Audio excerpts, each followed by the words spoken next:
রাতের বেলা বাসন মেজে রাখিনি, এতটা পরিমাণে ঠান্ডা লাগছে কি বলবো। সন্ধ্যেবেলা চায়ের বাসন টাসনগুলো মেজে গুছিয়ে রাখছি, ওই পর্যন্ত ঠিক আছে। তারপরে খাওয়া দাওয়ার পরে আর মনে হচ্ছে না যে বাসনগুলো মাজি। আর বাসন মাজলেই না ঠান্ডায় পুরো মানে হাত টাতগুলো যন্ত্রণা করছে। তার জন্য রাতে আমি কোনো বাসন মাজিনি।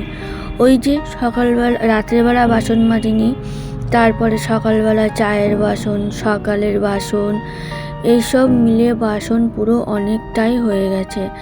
এখন ভাবছি যে এই বাসনগুলো কতক্ষণে মেজে উদ্ধার করব। শুভ সকাল বন্ধুরা, কেমন আছো তোমরা? আশা করি সবাই ভালো আছো, আমরাও ভালো আছি। আমি রিঙ্কু আবার চলে এলাম তোমাদের সামনে নতুন একটা ভিডিও নিয়ে। আজ বেশ রোদ্দুর উঠেছে, আর এইদিকে রান্নাঘরে আসার আগে না কাঁথা কম্বলগুলো সামনের দিকে সব রোদ্দুরে দিয়েছি, কেননা বালিশ টালিশগুলো রোদ্দুরে দিয়েছি। আর যেহেতু এই কদিন সেইভাবে রোদ্দুর হয়নি, একটা ছ্যাঁতছ্যাঁতে ভাব মতন হয়ে গেছে, তার জন্য কাঁথা কম্বলগুলো রোদ্দুর দিয়েছি। আর ওই ঘরের বেড কভারটা চেঞ্জ করেছি, মানে বড় ঘরের বেড কভারটা চেঞ্জ করেছি। আর তারপরে অল্প কটা কাচাকুচি ছিল, সেটা একেবারে কেচে কুচে নিলাম। আর বেড কভারটা তুলে রাখলাম, ওটা আজকে কাচলাম না, ওটা কালকে কাচবো। আর কালকেও আবার এই ঘরের চাদরটা তুলবো। আর কাচাকুচিগুলো আর জমাচ্ছি না, কেননা মাঝে একদিন জমিয়েছিলাম, ভীষণ কষ্ট হয়ে গেছে। তার জন্য এখন ভাবছি দিনেরটা দিনেই কাচাকুচি করব। সাধারণত আমি কাচাকুচি জমাই না, তবুও সেদিনকে একটু ঠান্ডা পড়েছে, ওই গাফিলতা হয়েছে, তার জন্যই ভীষণ কষ্ট হয়ে গেছে। চলো কাচাকুচি তো করে নিলাম, এবারে রান্নাঘরের দিকে যাই। রান্নাঘরে আজকে কি রান্না করব এই একটা চিন্তা করছিলাম। মানে ফ্রিজে সবজি আছে, মাছ কম আছে, তার জন্য কি রান্না করব এই ভাবতে ভাবতে অনেকটা সময় চলে গেছে। তার জন্য এই যে কাতলা মাছ এনেছিল, কাতলা মাছ সকালবেলায় বের করে জল দিয়ে রেখে দিয়েছিলাম, যাতে বরফটা ছাড়িয়ে যায়। না তো এখন না বরফ ছাড়াচ্ছে না, আর ওই ছাড়াতে গিয়েই খুব দেরি হয়ে যাচ্ছে। এখনও ঘর বাড়িগুলো ঝাঁট দিয়েছি, কিন্তু মোছা হয়নি। যেহেতু আজকে রোদ্দুর হয়েছে, ভাবছি মুছবো। তার জন্য এই যে মাছ ভাজা বসিয়ে দিলাম, আর এই দিকে দেখো ভাত বসিয়ে দিয়েছি। এগুলো হোক, আর আমি চলো ঘরের কাজগুলো করে আসি। ঘর বাড়িগুলো ঝাঁট দিয়েছি আগেই বললাম, আর এই যে এখন চলে এলাম ঘর বাড়িগুলো মুছতে। কেননা যতই ঝাঁট দিই আর যতই শীতকাল হোক, একটু ধুলো হয়, ঘর বাড়ি না মুছলে না একটা ধুলো কাটে না। ওই জন্য মনে হলো যে না, ঘরটা মুছে নিই। চলো ঘরগুলো মুছে নিই, তারপরে আবার আসছি তোমাদের সামনে। অনেকে দেখছি তোমরা ভিডিও দেখছো, কিন্তু কেউ মানে লাইক করছো না, কমেন্ট করছো না, আর আমার চ্যানেলটাকে সাবস্ক্রাইব করছো না। একটু প্লিজ সাবস্ক্রাইব করে দিও ভালো লাগলে, আর লাইক শেয়ার করে দিও। আর ঘর বাড়ি যেমনই হোক, সেটা ভাঙা হোক চুরো হোক, যেমনই হোক, আমার মনে হয় পরিষ্কার পরিচ্ছন্ন করে রাখাটাই বড় ব্যাপার। চলো ঘর বাড়িগুলো মোছা হয়ে গেছে, তার মধ্যে দেখো আমার মাছ ভাজাটাও হয়ে গেছে। এইভাবে না করলে সুবিধা হয়। জোর কমিয়ে আমি চলে গেছিলাম মাছ ভাজা করতে, আর তার মাঝে একবার একটু উল্টে পাল্টিয়ে দিয়েছিলাম। ওই মাছের তেলেই আমি তরকারিটা চাপাবো। লাস্টে ঠিক করলাম ফুলকপি আলু দিয়ে কাতলা মাছ দিয়ে একটা ঝোল করব।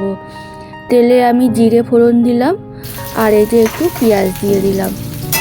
এবার জিরে আর পেঁয়াজটা একটু লাল লাল করে ভাজা ভাজা করে নেব। নিয়ে তারপরে তোমরা তো জানো আমি একটু সব তরকারিতেই টমেটো দিই। টমেটো দিলে কি হয়, খেতে ভালো হয়। এই যে দেখো টমেটো আর কাঁচা লঙ্কা দিলাম। এটাকেও এবার একটু বেশ ঘ্যাটা ঘ্যাটা করে নেব। আর মাঝে আমার কী হয়েছিল, আমি এই টমেটোটা ঘ্যাটা ঘ্যাটা করার পরে আদা জিরে কাঁচা লঙ্কা একসঙ্গে বেটে রেখেছিলাম, সেটা দিয়েছি, কিন্তু দেখছি ক্যামেরাটা অন করা ছিল না। ওটা আমার ভুল, মানে কি বলবো, ক্যামেরায় আর ধরা পড়লো না। আর কি কি মশলা দিলাম সেটাই বললাম। দিয়ে ওই আদা জিরে কাঁচা লঙ্কা বাটা দিয়ে একসঙ্গে ভালো করে কষিয়ে নিয়ে তারপরে এদিকে ফুলকপি আলুটা ভেজে রেখেছিলাম, সেটাই দিয়ে দিলাম। দেখো এইবার এটাকে ভালো করে কষিয়ে নেব। নিয়ে তারপরে এই যে আমার কষানো হয়ে গেছে, এবার জল দিয়ে দেব। জল দেওয়ার পরে এবার মাছটা দিয়ে দেব। কেননা যেহেতু গরম জল দিচ্ছি, আর মাছটা এখন না দিলে এরপরে আর দিলে তরকারিটা মজবে না। চলো এবার মাছটা দিয়ে দিই। ঝোলটাও আমার সঙ্গে সঙ্গে ফুটে গেছে। এবার একটা একটা করে মাছগুলো না সব দিয়ে দেবো।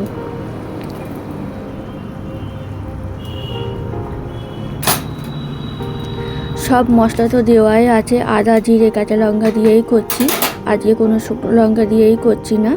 ওটা হতে থাক। আর এই দিকে আমি একটা ভাজা করব, চিংড়ি মাছ ভাজা। সাধারণত এটা শুনুর জন্যই করব। এখানে আমি তেলে কাঁচা লঙ্কা চিড়ে দিলাম, আর চিংড়ি মাছটা ছাড়িয়ে আগে লবণ হলুদ মাখিয়ে রেখে দিয়েছিলাম, সেটাই দিয়ে দিলাম। এতে আর কিছুই দেব না। এই যে একটু নেড়ে চেড়ে ওটাকে ভাজা করতে দেব। একটু পরে এটাকে ভাজা হয়ে গেলে নামিয়ে দেব। আর চিংড়ি মাছ সাধারণত বেশি ভাজা করে না, বেশি ভাজা করলে ওটা চামটি হয়ে যায়, আর খেতে না ভালো লাগে না। চলো এইদিকে চিংড়ি মাছটা প্রায় হয়ে গেছে, আর ওইদিকে ঝোলটা আবার একটু নেড়ে দিচ্ছি, যে লবণ টবণ কেমন হয়েছে সেটা দেখব।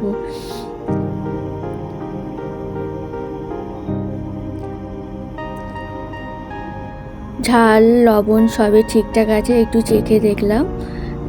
আর আজকে ফুলকপি তরকারিটা না সত্যি খেতে খুব সুন্দর হয়েছিল।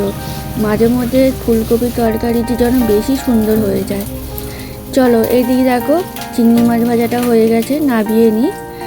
আর ওইদিকে তারপর তরকারিটা আবার দেখব। এইদিকে তরকারিটা হয়ে গেছে, ফুলকপি তরকারিটা। এখানে আমি একটু ধনে পাতা দিলাম, আর কিছুই দেব না। ধনে পাতা দিয়েই এটাকে নামিয়ে দেব।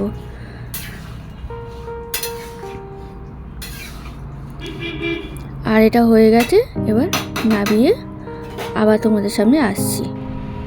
এই যে দেখো দুপুরে রান্নাবান্না কমপ্লিট হয়ে গেছে। ফুলকপি আলু দিয়ে মাছের ঝোল করেছি, আর এটা আমি একটা শর্ট ভিডিও করেছি।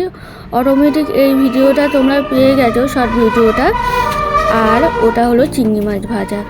তারপরে সমস্ত ঘর বাড়ি তো সব মুছে রেখে দিয়েছি আগেই, আর শুধু রান্নাঘরটা মোছা হয়নি।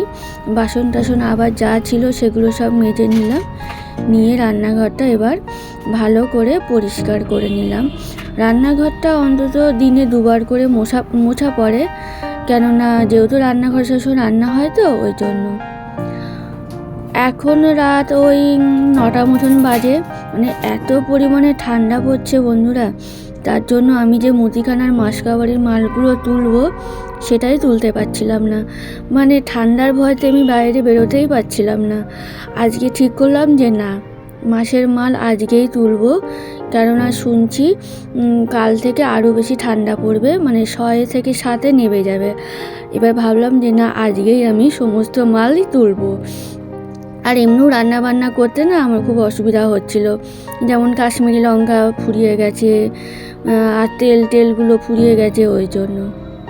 রাতের বেলা খাওয়া দাওয়া পুরো সব কমপ্লিট হয়ে গেছে, আর বাসনও মেজে নিয়েছি। আজকে আর বাসন রেখে দিইনি। বাসন টাসন মেজে মুখে ফেস ওয়াশ করে এই যে তোমাদের সামনে চলে এলাম। এখন যাব যে গিয়ে এখন মুখে ক্রিম মাখবো। ভিডিওটা কেমন লাগছে বন্ধুরা কমেন্ট করে বলবে, আর যদি ভালো লাগে তাহলে লাইক শেয়ার কমেন্ট করো, আর আমার চ্যানেলটাকে সাবস্ক্রাইব করে দিও। ফিরে আসছি অন্য কোনো ভিডিও নিয়ে। সবাই ভালো থেকো, সাবধানে থেকো, সুস্থ থেকো, টাটা।